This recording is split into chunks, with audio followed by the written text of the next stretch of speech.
सुप्रभात. जय जय रामकृष्ण हरी. 365 दिवसांच्या प्रवचन मालिकेतील आजचा दिवस 179. परमार्थ हे कृतीचे शास्त्र आहे.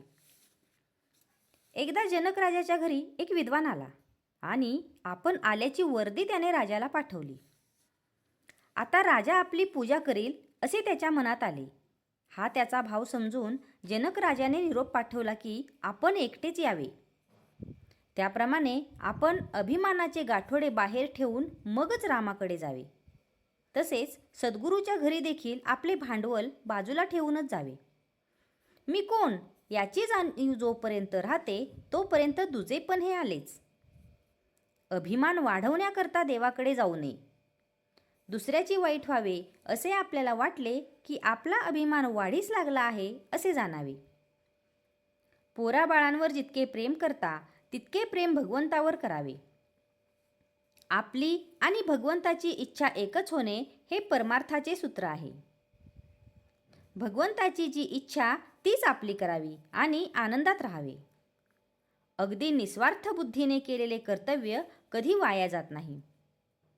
एखाद्या सावकाराकडे कोणाचे दागिने गहाण असले तर त्याने आपल्या घरच्या लग्नामध्ये ते वापरणे हा अन्याय आहे. त्याप्रमाणे आपली मुलेबाळे ही देवाने आपल्याजवळ दिली आहेत, त्यांचे रक्षण करावे. ते कर्तव्य होईल. पण त्यांच्या ठिकाणी आपलेपणा ठेवून सुखदुःख भोगणे हे मात्र पाप आहे. संन्याशाने भगवे वस्त्र धारण केल्यावर त्याचा थोडा तरी परिणाम बुद्धीवर होतोच. त्याचप्रमाणे आपण भजन पूजन करू लागल्यावर त्याचा परिणाम आपल्यावर दिसला पाहिजे. जो शहाणा असेल त्याने समजून आणि जो अडाणी असेल त्याने श्रद्धेने बंधने पाळावीत. स्वतःच्या मताबद्दल आपल्याला पूर्ण खात्री असावी, त्यात घोटाळा असू नये. मनाने आपण खंबीर झाले पाहिजे. ज्याप्रमाणे पांढरा कपडा मळण्याचा जास्त संभव असतो त्याप्रमाणे सत्कर्माला विघ्ने फार येतात. त्यांना न जुमानता आपण सत्कर्म करावे. आचार आणि विचार ही दोन्ही जुळाली म्हणजे उच्चारही तसाच येतो. नारळात पाणी जितके गोड तेवढी खोबऱ्याला चव कमी असते. जेवढी विद्वत्ता जास्त तेवढी निष्ठा कमी. फार वाचू नका. जे काही थोडे वाचाल त्याचे मनन करा आणि ते कृतीत आणा. जसे वडिलांचे पत्र वाचल्यावर आपण त्यातल्या मजकुराप्रमाणे कृती करतो तशी ग्रंथवचनाच्या समाप्तीनंतर कृतीला सुरुवात करावी. परमार्थ हे सर्वस्वी कृतीचे शास्त्र आहे. समाधान आणि आनंद हे त्या शास्त्राचे साध्य आहे.